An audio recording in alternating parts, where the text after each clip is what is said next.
নতুন এটা ভিডিঅ'লৈ পুনৰবাৰ আপোনালোক সকলোকে বহু দিনৰ মূৰত স্বাগতম জনাইছোঁ। আশা কৰিছোঁ আপোনালোক সকলোৱে ভালেই আছে। আগৰ এযোৰ কাপোৰ আধৰুৱাই হৈ আছে। আচলতে মই আপোনালোকক আধা বনাই দেখুৱাইছোঁ। আজি বেলেগ এযোৰ কাপোৰহে আপোনালোকলৈ লৈ আহিছোঁ। এযোৰ ৰঙা ৰঙৰ কাপোৰ বনাম বুলি বনাবলৈ আৰম্ভ কৰিবলৈ লৈছোঁ। আৰু এয়া লৈছোঁ মই দুডাল লেচ, এডাল হালধীয়া ৰঙৰ আৰু এডাল বগা ৰঙৰ। আৰু এই বগা ৰঙৰ লেচডাল সৰু সৰু গুটি গুটি খুব ধুনীয়া। দুইডাল লেচ মই কেইপাহমান ফুল এনেদৰে কাটি কাটি এপাহকৈ কাটি লৈছোঁ। আৰু এয়া লৈছোঁ আঠাটো ফেব্ৰিক গ্লু। এই আঠাটো লেচেই হওক বা ষ্টনেই হওক লগাবলৈ খুবেই ভাল। এই আঠাটোৱে সকলোৱে ব্যৱহাৰ কৰিব পাৰিব যিকোনো কাপোৰত। আৰু এয়া মই প্ৰথমতে হালধীয়া পৰা মাজত দিছোঁ আৰু কাষে কাষে বগা ৰঙৰ সেই সৰু সৰু গুটি গুটি লেচডাল এনেদৰে লগাই দিম। প্ৰথমতে মই আঠাখিনি এনেদৰে লগাই লৈছোঁ গোটেই হালধীয়া ফুলপাহৰ চাৰিওফালে। তাৰপিছতে মই এয়া আৰু কাষে কাষে বগা ৰঙৰ সৰু সৰু ফুলকেইটা মই এতিয়া লগাবলৈ ষ্টাৰ্ট কৰিছোঁ। আপোনালোকে যেনেদৰে ডিজাইন কৰিব বিচাৰে নিজৰ ইচ্ছামতে কৰিব পাৰে। মই এনেদৰে ডিজাইনটো কৰিবলৈ লৈছোঁ।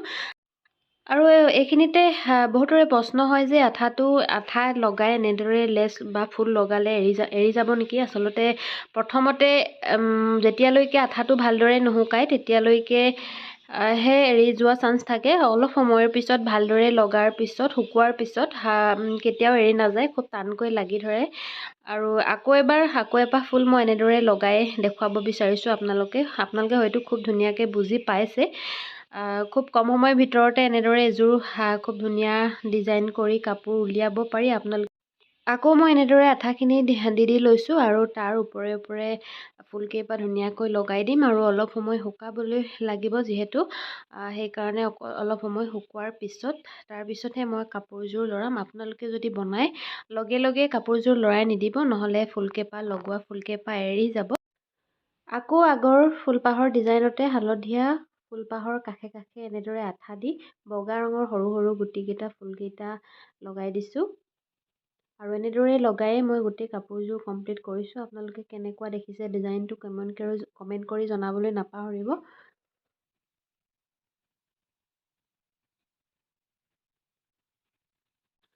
আৰু অৱশেষত মোৰ কাপোৰযোৰ কমপ্লিট হৈ গ'ল। এয়া গোটেই কাপোৰযোৰ আপোনালোকক সম্পূৰ্ণকৈ দেখুৱাইছোঁ। ডিজাইনটো কেনেকুৱা লাগিছে আপোনালোকে কমেণ্ট কৰি জনাবলৈ একেবাৰেই নাপাহৰিব। আৰু এয়া মই আপোনালোকক মিৰৰ লগাই দিছোঁ, দেখিছেনে? মিৰৰখিনি লগোৱা মই আপোনালোকক নেদেখালোঁ। এইটোতো খুব ইজিয়ে সকলোৱে পাৰিব। হালধীয়া ফুলপাহৰ মাজে মাজে আঠা দি মই মিৰৰ লগাই দিছোঁ। কেমেৰাত আচলতে ভালদৰে ধৰিব পৰা নাই। আৰু এনেদৰে খুব ধুনীয়া মিৰৰ লগাই দিয়াৰ পিছত খুব ধুনীয়া এটা জিলিকনি আহিছে। এয়া হৈছে ফাইনেল কাপোৰযোৰ। আৰু